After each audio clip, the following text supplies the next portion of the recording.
பாபாஜி, நாங்களும் நீங்க கேட்ட மாதிரி தினமும் ஒரு பறவை முட்டையை திருடி கொண்டு வந்து உங்களுக்கு கொடுக்கறோம். இருந்தாலும் நீங்க இன்னும் எங்களோட வேண்டுகோளை நிறைவேற்றவே இல்லை. காகங்களே, கவலைப்படாதீங்க. இன்னைக்கு உங்களோட வேண்டுகோளை நான் நிறைவேற்றி வைக்கிறேன். இப்படி சொன்ன அந்த பாபா ஒரு சின்ன கண்ணாடி குடுவைய காங்கள் கிட்ட கொடுத்தாரு. இந்த குடுவையில உள்ள தண்ணீரை யாருக்காவது கொடுத்து அவங்கள குடிக்க வச்சிருங்க. அவங்க அப்படி குடிச்சிட்டாங்கன்னா உடனே இந்த நிமிஷத்துல இருந்து நான் தான் உன்னோட எஜமான்னு அவங்க கிட்ட சொல்லுங்க. அவ்வளவுதான். அதுக்கப்புறம் அவங்க வாழ்க்கை பூரா உங்களுக்கு வேலை பார்த்துக்கிட்டே இருப்பாங்க. இதை கேட்டு காலுக்காகவும் குறிக்காகவும் ரொம்ப சந்தோஷப்பட்டாங்க. உடனே அந்த கண்ணாடி குடுவையை எடுத்துக்கிட்டு குகையை விட்டு பறந்து போனாங்க. காலுஜி, என்னோட ரொம்ப நாள் ஆசை நிறைவேற போகுது. ரொம்ப நாள் ஆசை இல்ல, ரொம்ப நாள் வேண்டுதல்னு சொல்லு. கோரி, அந்த பாபா சொன்னது உண்மையா இருக்குமா? எனக்கு என்னவோ நம்மளோட தொல்லை தாங்காம சாதாரண தண்ணியை இந்த பாட்டில்ல ஊத்தி கொடுத்திருப்பாரோன்னு சந்தேகமா இருக்கு. காலுஜி, எதுக்கு அந்த சந்தேகம்? இப்பவே ஏதாவது ஒரு பறவைக்கு இந்த தண்ணீரை கொடுத்து டெஸ்ட் பண்ணி பாத்துருவோம். இப்படி பேசிக்கிட்டு இவங்க 2 பேரும் பிறகு அந்த பாட்டில் எடுத்துக்கிட்டு பறந்து போனாங்க. இவங்க இப்படி பறந்து போற வழியில ஒரு மரத்துல ராக்கிக்கிலயும் ரீட்டாக்கிலயும் உட்கார்ந்து இருந்தாங்க. அதை பார்த்த காங்களும் அந்த மரத்துல போய் உட்கார்ந்தாங்க. நீங்க 2 பேரும் வயிறு நிறைய கொய்யா பழத்தை சாப்பிட்டு இப்ப தாகத்தோட உட்கார்ந்து இருப்பீங்கன்னு நினைக்கிறேன். கோரி, நாங்க தாகமா இருக்கோங்கிறத நீ எப்படி கண்டுபிடிச்ச? இங்க பாரு ரீட்டா, அதையெல்லாம் அப்புறம் சொல்றேன். நீங்க 2 பேரும் முதல்ல இந்த பாட்டில்ல உள்ள தண்ணீரை குடிச்சு உங்க தாகத்தை தீர்த்துக்கோங்க. உடனே ரீட்டாக்கிலயும் ராக்கிக்கிலையும் அந்த பாட்டில்ல இருந்த தண்ணிய குடிக்க ஆரம்பிச்சாங்க. அந்த தண்ணீரை குடிச்சு முடிச்ச உடனே ரீட்டாக்கிளிக்கும் ராக்கிக்கிளிக்கும் தலை சுத்த ஆரம்பிச்சது. அவங்க 2 பேரும் தண்ணீரை குடிச்சு முடிச்ச உடனே காலுக்காக இப்படி பேச ஆரம்பிச்சது. ரீட்டா, ராக்கி, உங்க 2 பேருக்கும் இனிமே நாங்க தான் எஜமா. அப்படியே ஆகட்டும். நீங்க என்ன வேலை சொன்னாலும் நாங்க செய்வோம். ஆமா, இந்த நிமிஷத்துல இருந்து இதுக்கப்புறம் நீங்க தான் எங்களுக்கு எஜமான். ராக்கிக்கிளியும் ரீட்டாக்கிலையும் இப்படி சொன்ன உடனே காலுக்காகவும் குறிக்காகவும் சந்தோஷத்துல குதிக்க ஆரம்பிச்சாங்க. காலுஜி, ஆந்த பாபா சொன்னது உண்மைதான். இந்த மருந்து நல்லாவே வேலை செய்யுது. அது சரி, இந்த வேலைக்காரவங்களுக்கு இப்ப நாம ஏதாவது வேலை கொடுத்தாகணும். என்ன வேலை கொடுக்கலாம்? இங்க பாருங்க, நீங்க 2 பேரும் இன்னையிலிருந்து இந்த கொய்யா மரத்தை காவல் காக்கணும். இந்த கொய்யா மரத்துல ஏதாவது பறவைகள் பழத்தை சாப்பிட வந்தா அவங்கள கம்பால அடிச்சு விரட்டணும். அப்படியே செய்யறோம் எஜமா, அப்படியே செய்யறோம். இப்படி சொன்ன ராக்கிக்கிளியும் ரீட்டாக்கிலையும் ஆளுக்கு ஒரு கம்பை எடுத்துக்கிட்டு அந்த கொய்யா மரத்துல உட்கார்ந்தாங்க. பிறகு காலுக்காகவும் குறிக்காகவும் அங்க இருந்து சந்தோஷமா பறந்து போனாங்க. காலுஜி, இதுக்கப்புறம் நம்ம காட்டுல நிறைய இன்ட்ரெஸ்டிங்கான இன்சிடென்ட் எல்லாம் நடக்க போகுது. புறா, சோனா குருவி, ரோனி குருவி இவங்க எல்லாரும் எப்படி இருந்தாலும் கொய்யா பழம் சாப்பிட அந்த மரத்துக்கு வருவாங்க. அப்ப ராக்கிகிளியும் ரீட்டாக்கிளியும் தன்னோட நண்பர்களை கம்பு எடுத்து அடிக்க போறாங்க. கோரி, நீ சொல்றத நினைச்சு பார்த்தாலே பயங்கரமா சிரிப்பு வருது. ராணி, இன்னைக்கு எனக்கு வயல்ல கொஞ்சம் வேலை இருக்கு, அதனால ஃபேக்டரிக்கு போய் லீவ் சொல்லிட்டு வந்துடுறேன். என்னங்க, வர்றப்ப கொய்யா பழம் கிடைச்சா எடுத்துக்கிட்டு வாங்க. பிறகு வீட்டை விட்டு பறந்து போன அப்புறம் அது வேலை செய்யற ஃபேக்டரிக்கு போய் லீவ் சொல்லிட்டு தன்னோட வீட்டுக்கு திரும்பி வந்தது. இப்படி வர வழியில ஒரு மரத்துல நிறைய கொய்யா பழங்கள் இருக்கிறத பார்த்துட்டு அங்க போச்சு. புறா வந்து அந்த கொய்யா மரத்துல உட்காந்து பார்த்த ராக்கிக்கிளி உடனே கம்பு எடுத்துக்கிட்டு வேகமா போய் புறா ஒரு அடி அடிச்சிருச்சு. யார் வீட்டு மரத்துல யாரு வந்து பழத்தை பறிக்கிறது? போய் இங்க இருந்து. ராக்கி, உனக்கு என்ன ஆச்சு? இந்த மரத்துல உள்ள பழம் எல்லாருக்கும் சொந்தம். இந்த பழத்தை பறிச்சதுக்காகவா நீ என்ன அடிச்ச? இல்ல, இந்த கொய்யா மரம் எங்க எஜமானுக்கு சொந்தமானது. இதுல இருந்து யாரும் பழங்களை பறிக்க கூடாது. அதை நாங்க அனுமதிக்க மாட்டோம். ரீட்டா, உங்க 2 பேருக்கும் என்ன ஆச்சு? நீங்க பேசுற பேச்சையெல்லாம் கேட்டா உங்க 2 பேருக்கும் பைத்தியம் பிடிச்சிருச்சுன்னு நினைக்கிறேன். ஆமா, எஜமான்னு சொல்றீங்களே, உங்களோட எஜமா யாரு? காலுக்காகவும் கோரிக்காகவும் தான் எங்களோட எஜமான். அவங்களோட கட்டளையை நிறைவேற்ற வேண்டியது எங்களோட கடமை. காகங்கள் 2 பேருமே ரொம்ப மோசமானவங்க. நீங்க எதனால அவங்க கூட சேர்ந்தீங்க? இங்க பாரு புறா, இதுக்கப்புறம் எங்க எஜமான பத்தி ஏதாவது தப்பா பேசன இந்த கம்பாலேயே உன்னை அடிச்சு கொண்டுடுவேன். ராக்கி இப்படி கோவமா பேசின உடனே புறா எதுவுமே பேசாம அங்க இருந்து பறந்து போயிடுச்சு. சோனா, ராக்கி கிளிக்கும் ரீட்டா கிளிக்கும் பைத்தியம் பிடிச்சிருச்சுன்னு நினைக்கிறேன். நம்ம காட்டுல உள்ள கொய்யா மரத்துல யாரும் பழங்களை பறிக்க கூடாதுன்னு சொல்றாங்க. பழங்களை பறிக்க போன என்ன கம்பால தாக்குறாங்க. புறா அண்ணா, நீங்க சொல்றதை என்னால நம்பவே முடியல. ஏன் இப்படி எல்லாம் நடந்துக்கிறீங்கன்னு கேட்டதுக்கு, காகங்கள் தான் எங்களோட எஜமா, அவங்க சொல்றபடிதான் நாங்க நடந்து போன்னு வேற சொல்றாங்க. புறா அண்ணா, நீங்க கவலைப்படாம வீட்டுக்கு போங்க. எனக்கு இப்ப கொஞ்சம் வேலை இருக்கு. இத முடிச்சிட்டு நான் போய் அவங்கள என்னன்னு கேக்குறேன். பிறகு புறா தன்னுடைய வயல்ல வேலை பார்க்க ஆரம்பிச்சது. அப்ப அந்த இடத்துக்கு காங்கள் 2 பேரும் வந்தாங்க. காலுஜி, இந்த புறா கிட்ட நம்ம நேரடியா கொண்டு போய் இந்த மந்திர தண்ணிய குடுத்தா அது குடிக்காது, சந்தேகப்படும். அதனால அது குடிக்க வச்சிருக்கிற வாட்டர் பாட்டில்ல இந்த மந்திர நீரை கொஞ்சம் ஊத்தி வைப்போம். இப்படி பேசிக்கிட்டு காங்கள் புறாவோட வாட்டர் பாட்டில்ல அந்த மந்திர நீரை கொஞ்சம் ஊத்துனாங்க.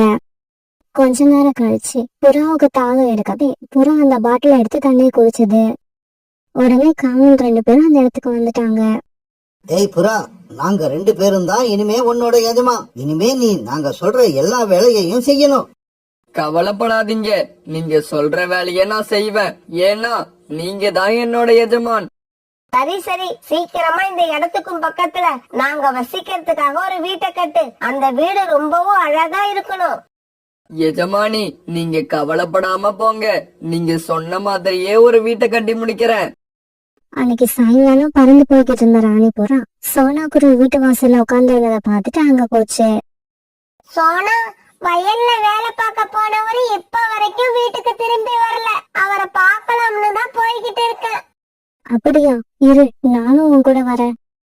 சோனா குருவியும் ராணி புறாவும் அங்க போய் பார்த்தப்ப புறா ரொம்பவும் கஷ்டப்பட்டு ஒரு வீட்டை கட்டிக்கிட்டு இருந்தது.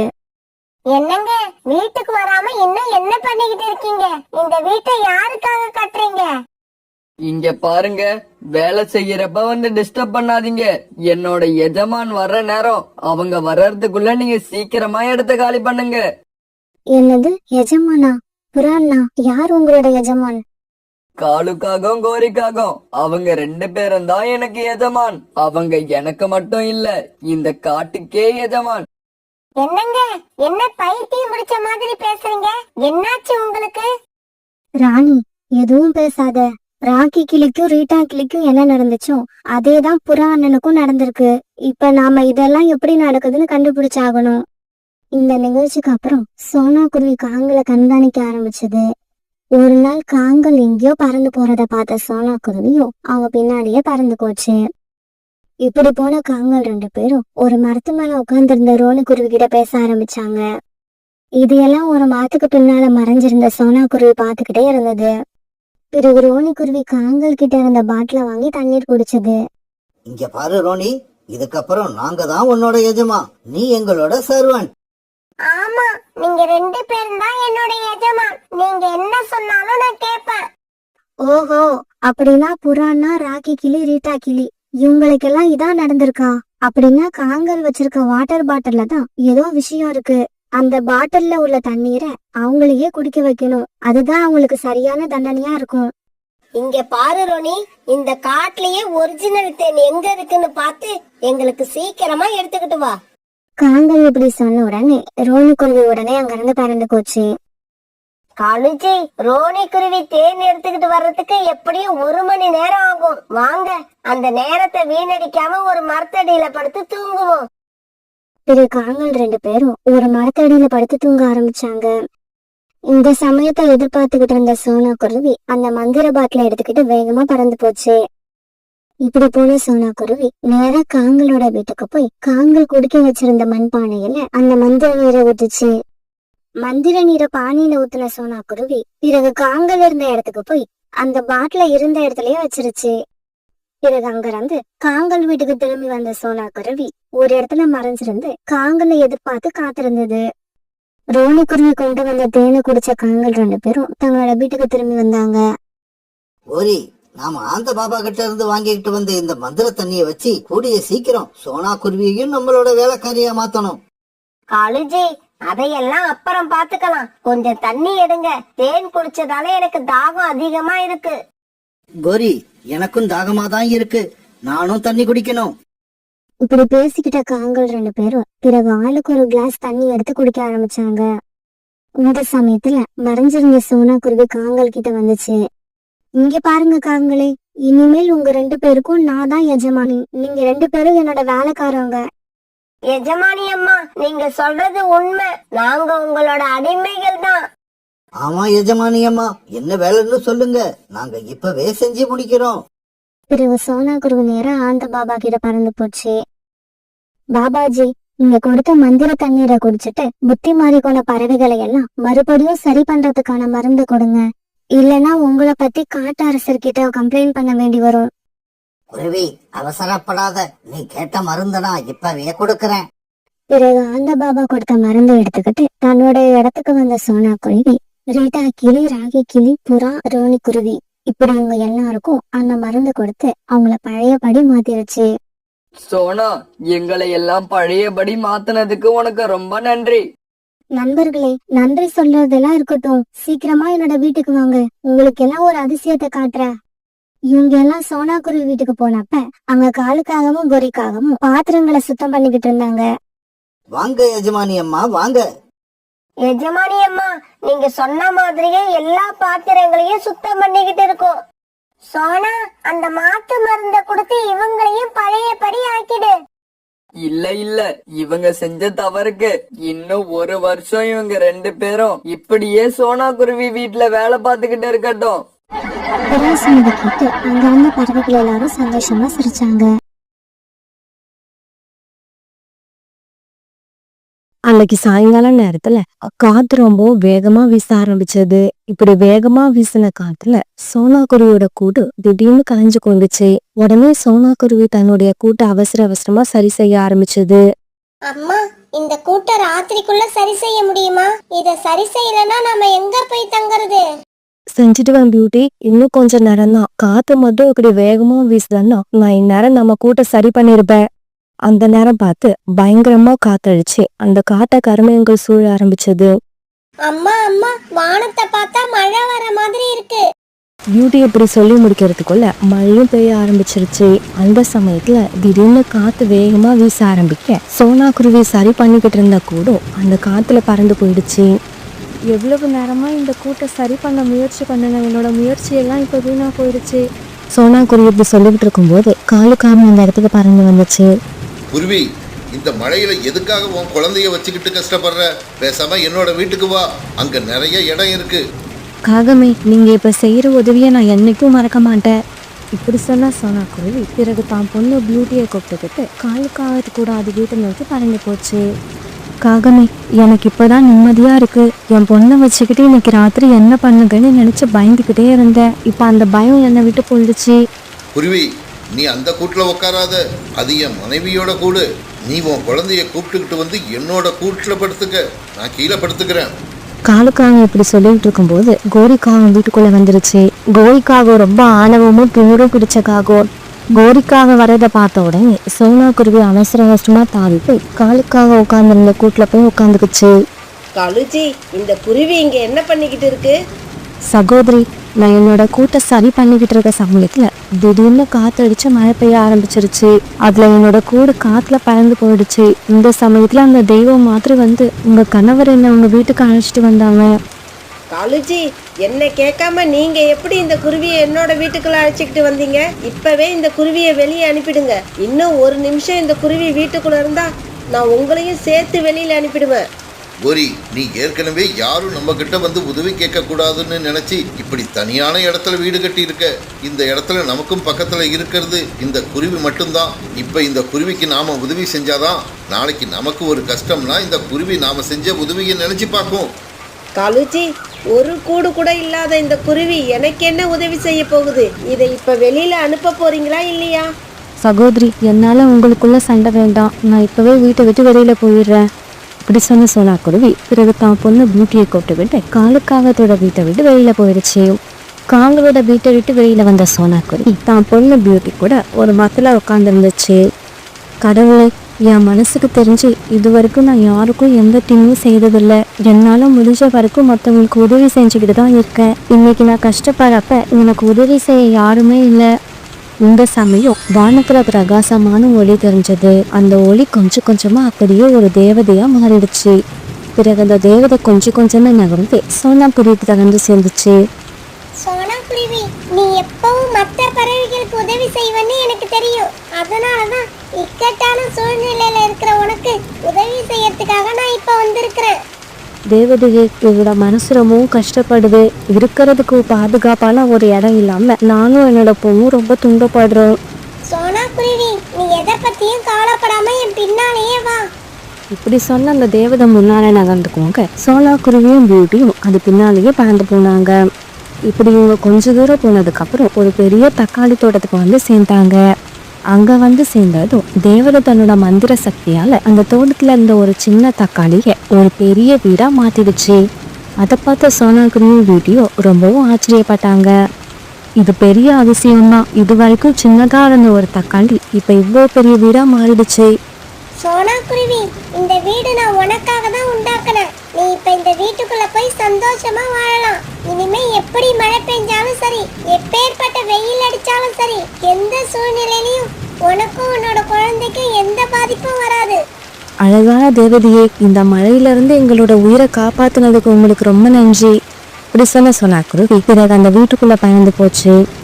அம்மா, இந்த வீடு ரொம்பவும் அழகா இருக்கு. இது வரைக்கும் என்ன பயமுறுத்திக்கிட்டு இருந்த இந்த மழைய இப்ப ரசிக்கணும் போல இருக்கு. இதே சமயம் வெளியில வேகமா வீசிக்கிட்டு இருந்த காத்தால காவலோட வீடு இருந்த மரம் லேசா ஆட ஆரம்பிச்சது. இப்படி கொஞ்ச நேரம் ஆடிக்கிட்டு இருந்த அந்த மரம் திடீர்னு வேரோட அப்படியே கீழே சாஞ்சிருச்சு. மரம் இப்படி கீழே விழுந்ததால அது மேல இருந்த காவலோட வீடும் கீழே விழுந்து உடஞ்சு போயிடுச்சு. இப்படி உடஞ்சு போன வீட்டுல இருந்து காலுக்காக மட்டும் எப்படியோ தப்பிக்க கோரிக்காக வீட்டோட இடிபாடுகளுக்கு இடையில சிக்கிக்கிச்சு. காலுஜி, என்னை எப்படியாவது வெளியில எடுங்க. எனக்கு ரொம்ப வலிக்குது. என்னால வலி தாங்க முடியல. இப்படியே விட்டுட்டீங்கன்னா நான் இறந்து போயிடுவேன். என்ன காப்பாத்துங்க, என்ன காப்பாத்துங்க. கோரி, கொஞ்ச நேரம் அமைதியா இரு. உன் மேல விழுந்திருக்க கதவை என்னால தனியா தூக்க முடியாது. அக்கம் பக்கத்துல யாராவது இருக்காங்களான்னு பார்த்துட்டு வரேன். இப்படி சொல்ல காலுக்காக உடனே அங்கிருந்து பறந்து போச்சு. இப்படி பறந்து போன காலுக்காக யாராவது அக்கம் பக்கத்துல இருக்காங்களான்னு பார்த்தது. ஆனா யாருமே இல்லை. அதனால தொடர்ந்து பறந்து போன காலுக்காக இப்ப அந்த தக்காளி தோட்டத்துக்கிட்ட வந்து சேர்ந்துடுச்சு. இந்த மாதிரி வந்த காலுக்காக அந்த இடத்துல இருந்த ஒரு பெரிய தக்காளி வீட்டை பார்த்துடுச்சு. யாராவது இந்த வீட்ல இருக்கீங்களா? இந்த வீட்ல யாராவது இருந்தா வெளியில வாங்க. எனக்கு உங்களோட உதவி தேவைப்படுது. காலுக்காகத்தோட சத்தத்தை கேட்ட சோனாக்குருவி இப்ப கதவை திறந்துக்கிட்டு வெளியே வந்துச்சு. குருவி, நீயா? இந்த வீடு உன்னோடதா? இவ்வளவு பெரிய வீட்டை வச்சுக்கிட்டு அப்புறம் எதுக்காக நீ என்கிட்ட உதவி கேட்டு வந்த? காதலே, உன்கிட்ட நான் உதவி கேட்டு வந்தப்ப என்கிட்ட இந்த வீடு இல்லை. அதுக்கப்புறம் தான் இந்த வீடு எனக்கு கிடைச்சது. இப்படி சொன்ன சோனாக்குருவி பிறகு நடந்த கதை எல்லாத்தையும் காலுக்காக கிட்ட சொல்லுச்சு. எந்த ஆதரவும் இல்லாம மழையில கஷ்டப்பட்டுக்கிட்டு இருந்த எங்களுக்கு அந்த தேவதை தான் உதவி பண்ணுச்சு. பிறகு காலுக்காக தன்னோட வீடு இருந்ததையும் கோரிக்காக இப்ப உயிருக்கு போராடிக்கிட்டு இருக்காதையும் சோனாக்குருவி கிட்ட சொல்லுச்சு. குருவி, நீ சீக்கிரம் என் கூட வா. நீ வந்தாதான் கதவு கடியில மாட்டி இருக்கிற என்னோட மனைவியை உயிரோட மீட்க முடியும். என் மனைவி செஞ்சதையெல்லாம் மனசுல வச்சுக்காம அவளை வந்து காப்பாத்து. காகமே, என் மனசை கஷ்டப்படுத்தினவங்களோட மனசை காயப்படுத்தி எனக்கு பழக்கம் கிடையாது. நான் இப்பவே வந்து உங்க மனைவியோட உயிரை காப்பாத்துறேன். இப்படி சொன்ன சோனாக்குருவி பிறகு காலுக்காகத்து கூட பறந்து போச்சு. இப்படி போன இவங்க 2 பேரும் சேர்ந்து கோரிக்காகத்து மேல விழுந்து கிடந்த இடிபாடுகளை தூக்கி வேற பக்கம் போட்டு அது உயிரை காப்பாத்திட்டாங்க. குருவி, உனக்கு ரொம்பவும் நல்ல மனசு.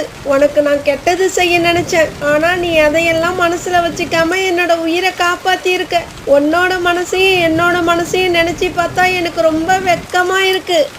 சகோதரி, நம்மளால முடிஞ்ச அளவுக்கு நாம எப்பவும் மற்றவங்களுக்கு உதவி பண்ணணும். ஏன்னா கஷ்டமான நேரங்கள் மற்றவங்களுக்கு மட்டும் வராது கிடையாது, நமக்கு எப்ப வேணாலும் வரலாம். இப்படி சொன்ன சோனாக்குருவி பிறகு காலுக்காகத்தையும் கோரிக்காகத்தையும் தன்னோட வீட்டுக்கு அழைச்சிட்டு போச்சு. இப்படி போனதும் அந்த வீட்டுல இருந்த பழங்களை எல்லாரும் சாப்பிட ஆரம்பிச்சாங்க. இப்ப அந்த வீட்டுல இருந்தவங்க எல்லாரும் ரொம்ப சந்தோஷமா இருந்தாங்க. ஆனா கோரிக்காகத்துக்கு மட்டும் மனசாட்சி லேசா உறுத்திக்கிட்டே இருந்துச்சு. நமக்கு யாரோட உதவியும் தேவைப்படாதுன்னு கர்வத்தோட இருந்த எனக்கு இன்னைக்கு சரியான அடி கிடைச்சிடுச்சு. இதுக்கப்புறம் இந்த குருவி மாதிரியே நானும் மற்றவங்களுக்கு உதவி செஞ்சு வாழ போறேன்.